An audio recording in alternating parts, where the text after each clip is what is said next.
Today we'll be building this thing, and it's a fully automatic, functional stone generator.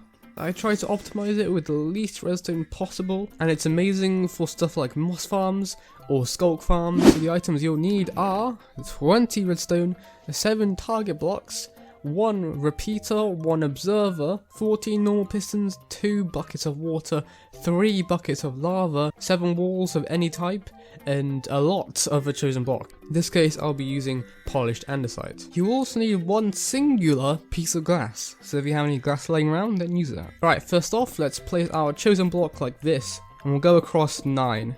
3, 4, 5.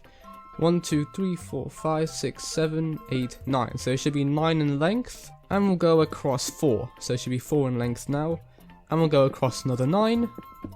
And then we'll go across another 2. So now it's a rectangle with a 2x7 hole in the middle. This is where our water's going to go. But let's now dig out a line of 7 blocks like this. And place our pistons like so. Let's fill it in this wall like so. Of 7 blocks. And we'll place pistons facing outwards like this. Let's now destroy this wall right here and replace this wall with walls or fences, whatever you chose. And we'll do this like this. And then we'll dig down 3 and dig down 3 more to the side of it. And we'll place an observer right there, so it's facing into this block. We'll place a chosen block here. We'll dig down 2 that way. We'll place a redstone dust here. And we'll place a repeater there, so it's facing into that block on the opposite side, and we'll give it another right click, so it's now on 2 ticks, and then we'll place a target block like this. Now we're going to dig around this and dig across from this target block like this until you meet the end of the piston array, and then we'll block this back up. And we'll place some target blocks going across the whole length of this, like so. So they should be all underneath the bottom of the piston. And then we will dig across like this until we get to the end. Like this, and then we'll make a line of our chosen block, and we will place redstone going across this line. So they all should connect to one of these target blocks, and we'll replace this finally with this. So you should have an array like this with 7 target blocks, 7 redstone dust, 7 of your chosen block, and an observer facing down into this redstone dust. And then we'll clean this all up like this. We'll go to the back of the pistons, dig down 3, dig across 2, and you should meet with the 2-tick redstone repeater that you placed down before. Now let's place down our chosen block like this, redstone dust on top. We'll place chosen block here.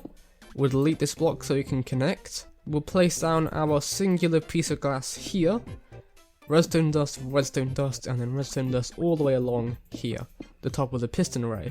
The glass just allows the redstone dust to go through it without getting blocked if it was a normal block, so that's why we need it. So now we need to add our water and our lava. So we'll place down 1 bucket of water right here, we'll miss 1 block, and then 1 bucket of water there. So now we have an infinite water source right here, and we'll always take the water from this middle block, because that's always going to replenish. And then we'll use it to fill in the rest of our container. So these blocks, on top of these blocks, should be full water blocks, and then these blocks should not have water blocks in. They should all be flowing water.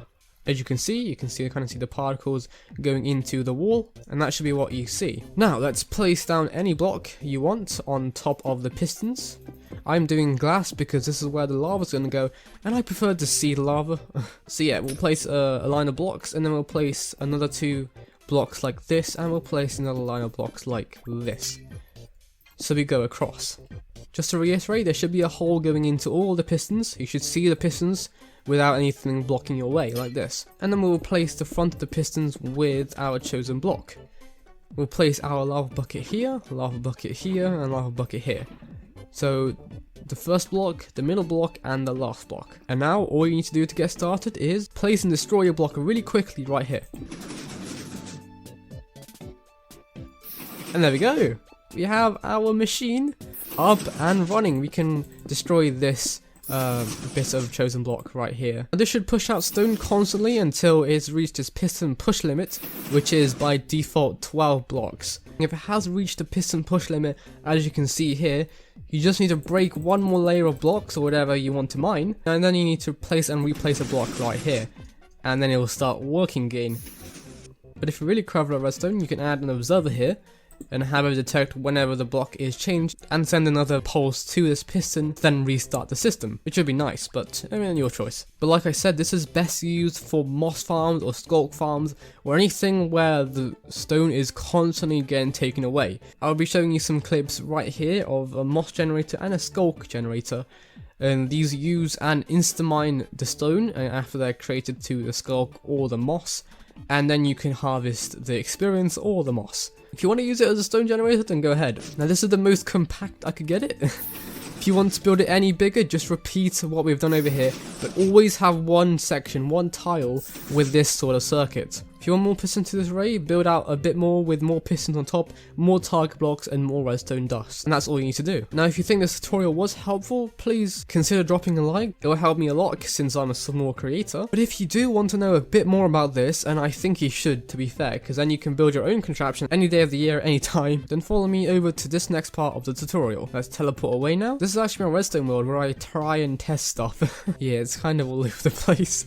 But anyway, we're looking at what's happening here. So we have a water source, right? And we have a lava source. This is our general purpose cobblestone generator. The key thing here is that the water source is being met by the lava source at its side angle. So it's going to be flowing into this water source from a horizontal direction, so from this direction, not from above. We have this block right here dug out because then the velocity of the water will be too much and then it will overflow this lava block and it will become obsidian, as you can see. But if you have lava on top of a flowing water source, let's break this block to find out.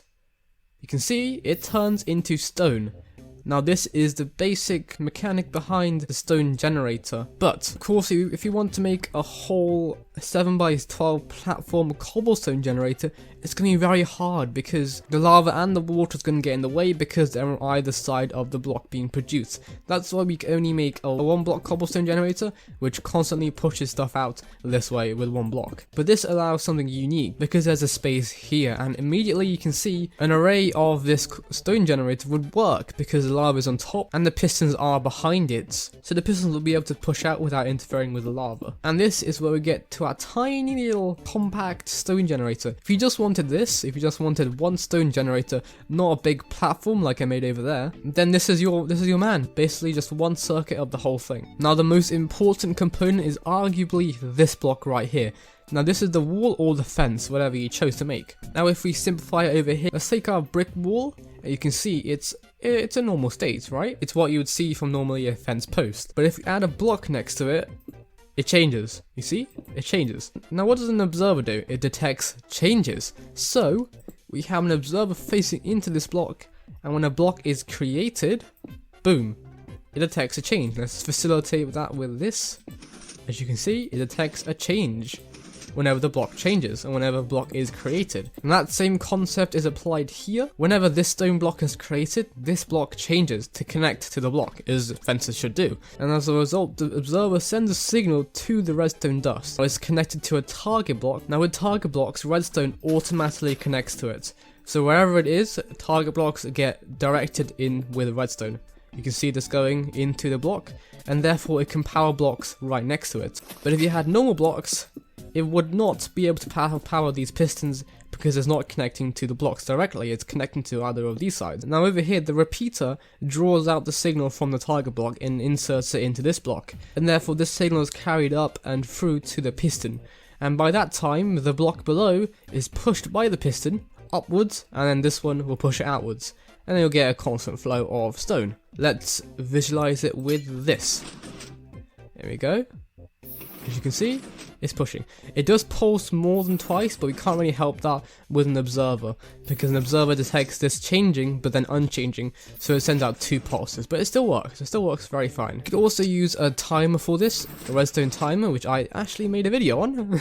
It's got a lot of views, and I didn't expect that, but it's much slower than having it detecting this at once. And as long as you keep on breaking the blocks, it will still push infinitely. If it's reached its piston push limit, you just need to re-enable it by placing and replacing a block right here, and it should re-enable the circuit. Wow, that's a lot of talking. This type of knowledge, you don't get anywhere easy, so take it for granted. But anyway, I hope you enjoyed this video. I hope it wasn't that confusing. But if you did enjoy the video, drop a like and subscribe if you haven't already. It motivates me to make other videos for you guys. Now, this is a very boring video. I think most of you guys will have clicked off already. But if you haven't clicked off, then you learned something new, hopefully. Just go through the video in slow motion. Now you should see a video pop up. If you want, you can click on that video, or you can click on this other video, and it'll take you straight there. Now I'm going to go ahead and re-enable this contraption. There we go. It's working. But anyway, that's me, and I'll see you guys later. Bye!